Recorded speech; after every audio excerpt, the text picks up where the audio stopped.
Hello and welcome to another round of educational insights from 5-Plan Partners. My name is Mark Hume, and today I'm going to talk with you about IRA contributions. We felt like this topic was really appropriate because we're just a little over 2 months away from the IRA contribution deadline for 2021. And that typically occurs on tax filing day. And this year, tax filing deadline day is going to be Monday, April the 18th. First, let's start by talking about IRA contribution limits, phase outs, and then whether or not a traditional or a Roth IRA is right for you. IRA contributions have a calendar year limit. If you're under 50 years of age, you can't contribute more than $6,000. And if you're 50 years and older, you're allowed a $1,000 catch-up contribution for a total of $7,000 in a calendar year. There are two types of IRAs that you can contribute to. One is a traditional IRA, and one is a Roth IRA. Each one of those different IRAs is subject to phase outs depending on your filing status of your tax return, as well as your modified adjusted gross income. So it's important to coordinate with your tax professional to understand if you are eligible to contribute to these accounts. As a general rule of thumb, we think about your income now versus what your income is projected or forecasted to be during your retirement years when you're withdrawing from these retirement accounts. If your income is going to be higher right now during your working years than your income in your retirement years, it might make more sense to contribute to a traditional IRA.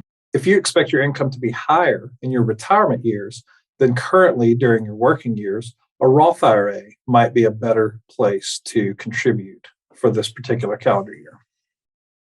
Making the decision between the traditional IRA and the Roth IRA is an exercise in forecasting and is an inexact science or an educated guess at best. But it's important to go through this exercise to give yourself the best opportunity for success. But it's also important to note that if you're not eligible for a deduction, making these comparisons is irrelevant, and you should have a more in-depth conversation with your advisor to determine the best path for you. And that brings me to my final point. If you're not eligible for a deduction when you contribute to the traditional IRA, you need to consider all of your options.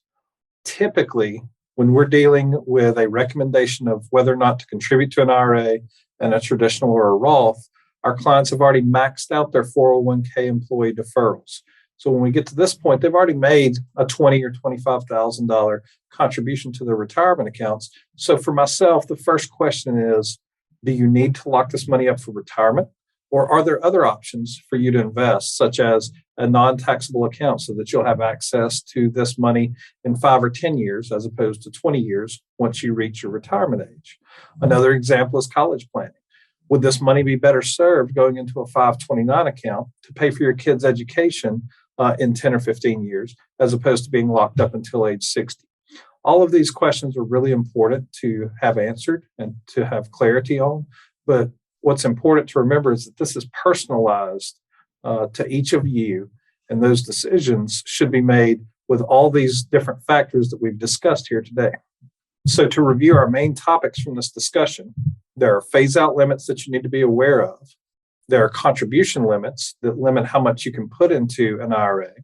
There's the discussion between a traditional IRA and a Roth IRA. And then finally, if you've already maxed out your 401k, is locking up additional funds for retirement the best thing for you? Or are there other avenues to contribute to, such as a 529 college plan or a non-taxable account? The answer ultimately lies in what's going on in your life and what your goals are for the future. Thanks so much for stopping in for another episode of Educational Insights from 5-Plan Partners, and we look forward to seeing you next time.